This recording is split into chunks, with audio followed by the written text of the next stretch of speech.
édition spéciale. Mix la radio étudiante, nous sommes en reportage à Gardanne pour la 10e édition de la journée académique de la pédagogie et nous sommes avec Daniel Gilbert qui nous présente le projet Horloge d'altitude. Bonjour. Bonjour. Donc votre projet, c'est un peu le projet phare de la JAP puisque vous venez depuis le début, depuis 10 ans. Est-ce que vous pouvez nous parler un peu de ce projet ? Très simplement, c'est un projet qui est né en fait en 2008, donc bien antérieur à la JAP. En fait, il s'agissait tout simplement au sein de l'établissement d'essayer de trouver des points de convergence entre les différentes sections du lycée, puisque nous sommes un lycée qui couvre la moitié nord du département des Hautes-Alpes, c'est le seul. Et donc, nous avons à la fois des sections professionnelles, techniques et d'enseignement général. Et donc, l'idée était de trouver des activités qui puissent fédérer les énergie et faire en sorte que tout le monde s'investisse. Et donc, de façon tout à fait conjoncturelle, il se trouve qu'en 2008, l'horloge du bâtiment du lycée a été démontée. Et donc, eh bien, ce sont les élèves des séries professionnelles qui se sont emparés de cette horloge pour essayer de la réparer. Et puis, petit à petit, tout le monde s'est mis dessus.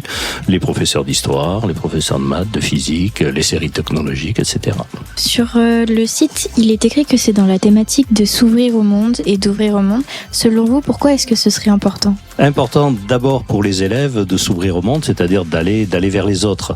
L'une des difficultés justement de ce type d'établissement, c'est que l'on a des élèves qui sont dans des sections qui sont à tort malheureusement souvent perçues comme moins disantes que les autres. Les séries générales sont les séries les plus valorisées au détriment des voies professionnelles. Et donc là, l'idée, c'était de faire en sorte que tout le monde se connaisse un peu mieux. Et rien de mieux pour se connaître que de travailler sur la même chose, en apportant chacun ce que l'on a à faire. Les élèves des voies professionnelles, par exemple, ont travaillé sur le bâti des horloges, donc on fait de la maçonnerie, quand les élèves de BTS, de séries techniques, travaillaient sur le mécanisme même des horloges. Et puis, dans les séries générales, eh bien, on a pu travailler sur l'historique, par exemple, des horloges elles-mêmes, voire sur les cloches, etc. Donc, ce sont des projets interdisciplinaires et intergénérationnels qui lient différents établissements entre eux, j'imagine ? Alors, liant divers établissements entre eux, oui, puisque nous travaillons, par exemple, maintenant, nos élèves de seconde travaillent avec les écoles maternelles et primaires pour leur montrer ce que c'est. Les élèves du lycée sont contents et fiers de savoir, donc de montrer qu'ils maîtrisent un certain savoir et donc ils essaient de s'adapter pour l'apprendre aux plus jeunes. Et puis nous ouvrons aussi sur l'extérieur puisque nous faisons appel à des gens qualifiés, des experts notamment qui viennent d'un peu partout, du monde de la technique, mais aussi des amateurs passionnés d'horlogerie et de ce que l'on appelle aujourd'hui le campanaire, c'est-à-dire les sonneries de cloches, puisque nous travaillons aussi sur des édifices religieux, puisque c'est là qu'on trouve le plus de cloches et d'horloges. Et donc vous travaillez principalement sur les horloges et pas forcément sur autre chose ? On travaille sur les horloges, mais globalement, le projet, c'est la mesure du temps. Oui. Donc, on a pu travailler sur toutes les façons de mesurer le temps depuis l'Antiquité. Donc, on peut le faire dans les disciplines comme la philosophie, comme les lettres. On travaille également, donc, d'un point de vue très technique sur les mécanismes horlogers. Mais on travaille aujourd'hui au-delà des frontières. Ça rejoint aussi votre question précédente, puisque, par exemple, nous nous occupons de 3 campaniles à Venise. Et donc, ce sont les élèves du lycée qui, pendant des années, entretiennent, règlent, etc.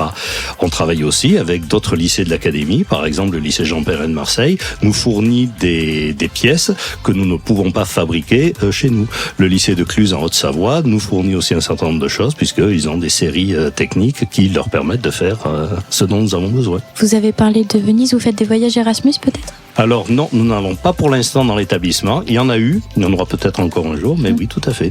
C'est absolument, c'est quelque chose de fondamental aussi, Erasmus. Une ouverture justement sur l'étranger qui est absolument capitale. Est-ce que vous avez des sites internet pour votre projet ou... Oui, il suffit d'aller sur le site du lycée d'altitude de Briançon, lycée d'altitude Suzanne Joulier, et il y a un onglet HDA pour horloge d'altitude. Très bien, on vous remercie. Merci à vous. Pour cette interview et bonne journée.